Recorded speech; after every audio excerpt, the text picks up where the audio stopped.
Okay hello. तो आज की क्लास में हम लोग बात करने वाले हैं किसके बारे में, charge to mass ratio of electron. Basically एक ऐसा रेशियो है जिसके वजह से हमें बहुत सारी इंफॉर्मेशन मिल पाई, सिर्फ इलेक्ट्रॉन के लिए नहीं और भी चीज़ों के बारे में। तो इलेक्ट्रॉन के बारे में जो भी इंफॉर्मेशन है ये चार्ज टू मास रेशियो से हमें आराम से पता चल सकती है। अब इस चीज़ की बेसिकली जो बात करी वो किसने करी, जे थॉमसन ने करी। अब उन्होंने ये बोला कि जो कैथोड रे एक्सपेरिमेंट हम कर रहे थे इतने देर से, ये जो कैथोड रे एक्सपेरिमेंट हम कर रहे थे ना, उसमें ये बात रहेगी कि जब भी वो एक्सपेरिमेंट में अगर मान लो हम बाहर से इलेक्ट्रिक फील्ड लगाएं, देख सकते हो एक पॉजिटिव एक नेगेटिव, मतलब बेसिकली एक इलेक्ट्रिक फील्ड लगाने की बात हुई इलेक्ट्रिसिटी के आसपास, और दूसरा यहाँ पे एक मैग्नेट लगाया। तो यहाँ पे कहा यह गया है कि अगर तुम बाहर से एक मैग्नेटिक फील्ड लगाते हो या फिर कोई इलेक्ट्रिक फील्ड लगाते हो, तो जो हमारी बीम जा रही थी, यानी जो कैथोड रे जा रही थी ना सीधी सीधी, वो कैथोड रे क्या हो जाएगी, डेविएट हो जाएगी। हो सकता है पहले वो बी पे जा रही हो तो वो ए पे चली जाए, और जब वो बी पे जा रही हो तो हो सकता है वो सी पे चली जाए। मतलब तुम नोटिस करोगे कि इलेक्ट्रिक फील्ड लगाने से भी वो डेविएट हो रही है और मैग्नेटिक फील्ड लगाने से भी वो डेविएट हो रही है, ऐसे मुड़ जा रही है। तो इसके डेविएट होने का क्या रीजन है, और ये जो अमाउंट है मतलब कितना ज्यादा डेविएट होगी, ये किस बात पे डिपेंड करता है। तो ये डिपेंड करता है, सबसे पहली चीज होता है ये डायरेक्टली प्रोपोर्शनल है magnitude of the negative charge.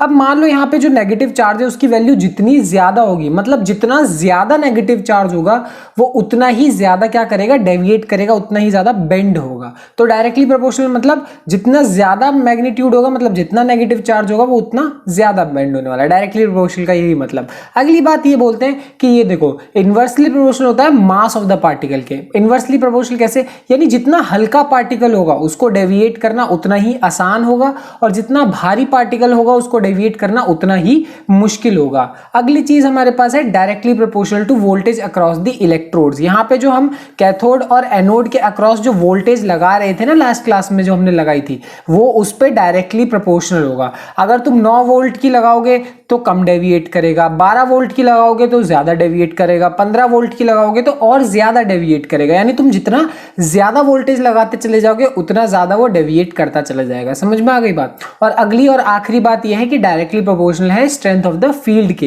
यानी जो फील्ड है, जो इलेक्ट्रिक फील्ड है और मैग्नेटिक फील्ड है, उनके ऊपर भी डिपेंड करता है। जैसे एग्जांपल के तौर पे यहाँ पे देख सकते हो मैग्नेट लगाया, और मैग्नेट लगाने की वजह से वो क्या हो रहा है, डेविएट होने लग रहा है। ये देख रहे हो यहाँ पे ये डेविएट हो गया। तो ये डेविएट हो गया, वो यही चीज सिग्निफाई कर रहा है कि जितनी ज्यादा तगड़ी तुम्हारी मैग्नेटिक फील्ड होगी या जितनी ज्यादा तगड़ी तुम्हारी इलेक्ट्रिक फील्ड होगी, ये जो बीम है वो उतनी ही ज्यादा मुड़ेगी, वो उतनी ही ज्यादा डेविएट होगी। और इसी पूरे एक्सपेरिमेंट की मदद से जे थॉमसन ने डेविएशन को नापते गए और डेविएशन नापते नापते उन्होंने एट द एंड एक रेशियो निकाल लिया, और उस रेशियो को हम बोलते हैं चार्ज टू मास रेशियो। और उस रेशियो की वैल्यू थी 1.758802 इंटू 10 की पावर 11। अब यहाँ पे इन्होंने ये बोला कि जो चार्ज टू मास रेशियो है वो सिंपली है कि जो ME है, यानी वो क्या है, मास ऑफ इलेक्ट्रॉन, और E जो है वो magnitude of the charge on electron. मतलब उन्हें ये नहीं पता था कि इलेक्ट्रॉन का मास कितना होता है, वो नहीं पता कर पाए।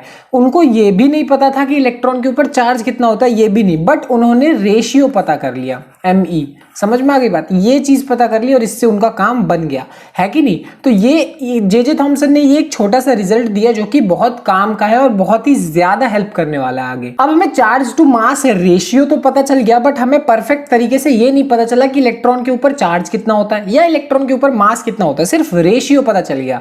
और अगर दोनों में से कोई एक चीज भी पता चल गई तो दोनों चीजें पता चल जाएगी। बिल्कुल वही चीज के लिए मदद करते हैं हमारे पास नए साइंटिस्ट का नाम था मिलिकन, रॉबर्ट एंड्रयूज मिलिकन। इन्होंने क्या किया कि एक ऑयल ड्रॉप एक्सपेरिमेंट किया, बहुत ही तगड़ा एक्सपेरिमेंट और बहुत ही मजेदार एक्सपेरिमेंट है अगर मैं तुम्हें एक्सप्लेन करूं तो। पर खैर अभी एक्सप्लेनेशन वाला वो नहीं है, तुम्हारे कोर्स में भी नहीं है, और पर फिर भी इसको समझने के लिए बस इतना ही समझ लो कि यहाँ पे ऑयल ड्रॉपलेट्स की मदद से ना इलेक्ट्रॉन के ऊपर का चार्ज निकाला था क्या नाम है, मिलिकन ने। तो ये बहुत ही मजेदार एक्सपेरिमेंट है, कभी बात करेंगे इसके ऊपर, अभी इतना नहीं डिटेल में बात नहीं करनी, बट बस इतना समझ लो कि इस एक्सपेरिमेंट से हमें क्या पता चलता है, चार्ज ऑफ इलेक्ट्रॉन के बारे में पता चला। यानी मिलिकन ने उन्होंने ये हमें बताया कि इलेक्ट्रॉन के ऊपर चार्ज कितना होता है, वो कितना होता है 1.6 इंटू 10 की पावर -19। ये बात वैसे तुम्हें पता है, छोटी क्लास में भी पढ़ा था कि इलेक्ट्रॉन के ऊपर इतना मास होता है, बट समय के साथ तुम्हें अब जाके समझ में आया कि ये चीज कैसे पता, मतलब इलेक्ट्रॉन के ऊपर जो चार्ज है वो निकाला कैसे गया, इस एक्सपेरिमेंट के थ्रू निकाला गया।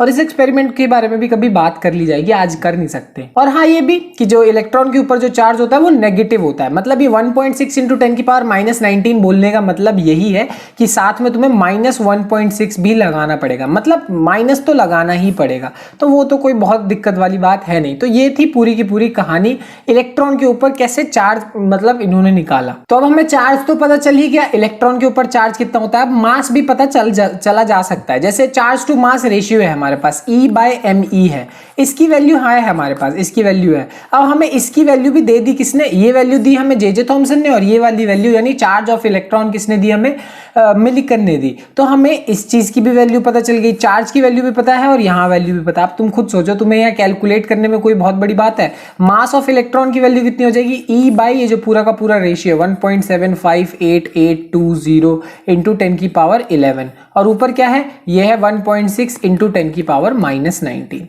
तो यानी ये दोनों वैल्यूज हमें पता है, कैलकुलेट करेंगे मास आ जाएगा। तुम्हें कैलकुलेट करने की जरूरत नहीं है। मास ऑफ इलेक्ट्रॉन कितना होता है, 9.10 इंटू 10 की पावर -31 kg। देख सकते हो मास जो है इलेक्ट्रॉन का वो बहुत ही कम होता है, ये माइनस नहीं है, ये बता रहा हूं, मास तो मास ही होता है।